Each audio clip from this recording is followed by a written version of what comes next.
Live from downtown Detroit, Local 4 News at 11 starts now.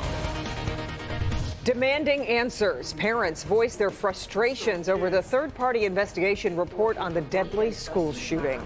Parents who lost children in the shooting were front and center for tonight's listening session. Thanks for being with us. I'm Kimberly Gill. And I'm Devin Skillian. Jacqueline Francis in Oxford tonight as those parents gave the school superintendent an earful.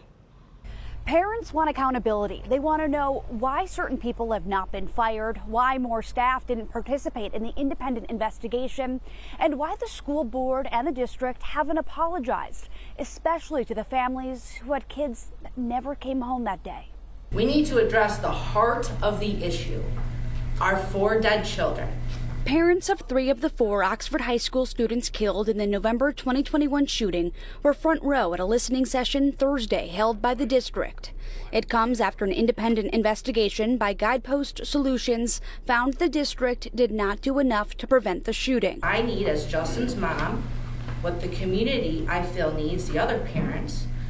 We don't want answers to these generic type questions. Justin Schilling's mom wants a response that addresses specifics from the report, like the final moments of her son's life. Even once the shooting started, kids could have been saved, kids could have been spared.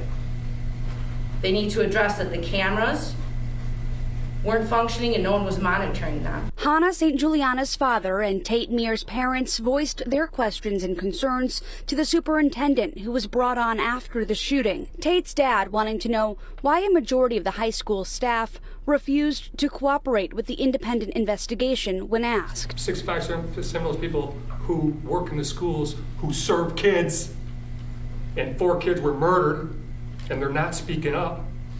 Like, I don't get it. I don't get it.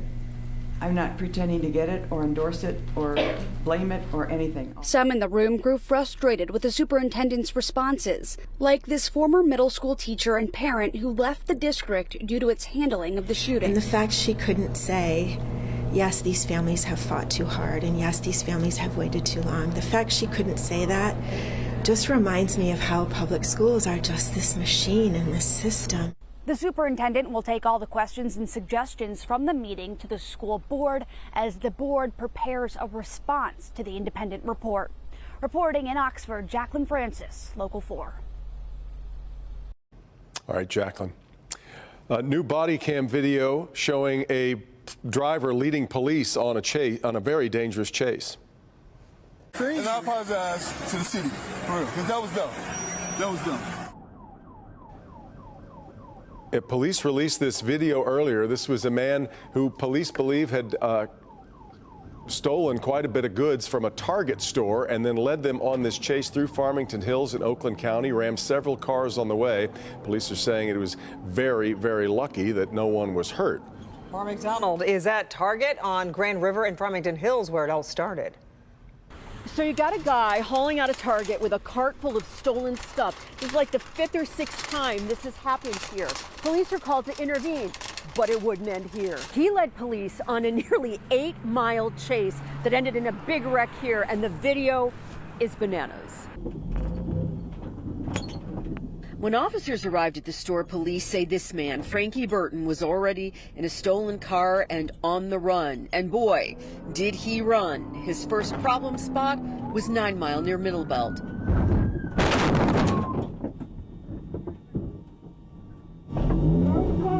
The poor driver of the SUV not only just got hit, but now he's continuing to ram the car to push it out of the way. The driver moves and he's off again, leading Farmington Hills police on a scary high-speed chase through a major construction zone. Once he exited out on the 9 Mile road, what he did in an effort to escape, he started endangering the general public by hitting other cars.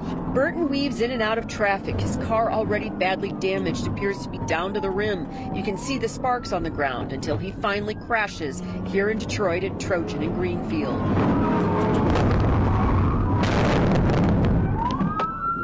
After all that, he still runs. Police take him into custody minutes later. What's your name, boss? Burton. Burton? What are you doing, Burton?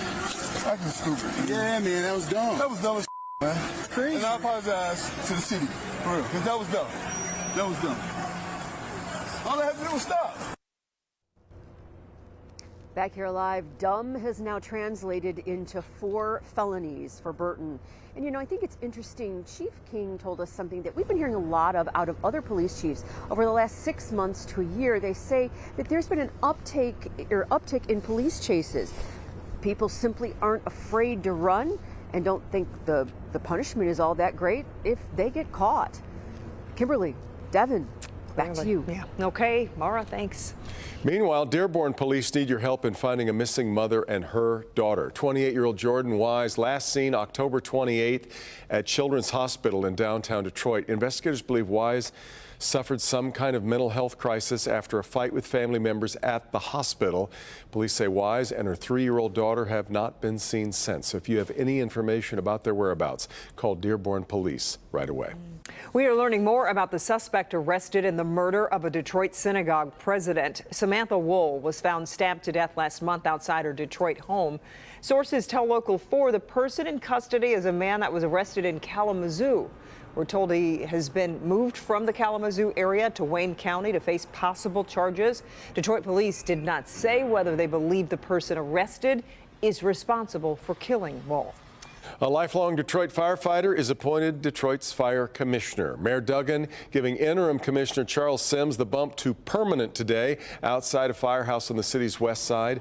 The 37-year veteran of the force will lead the fire department and emergency services.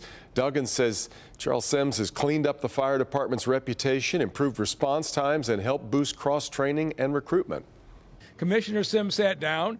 He showed me what the hiring process was, and there were problems in our HR department that did not process hiring fast enough. And the commissioner was good enough not to say that publicly, but he came to me and said, here's the timeline. If we don't move immediately to increase the privates, we're going to have a problem this summer.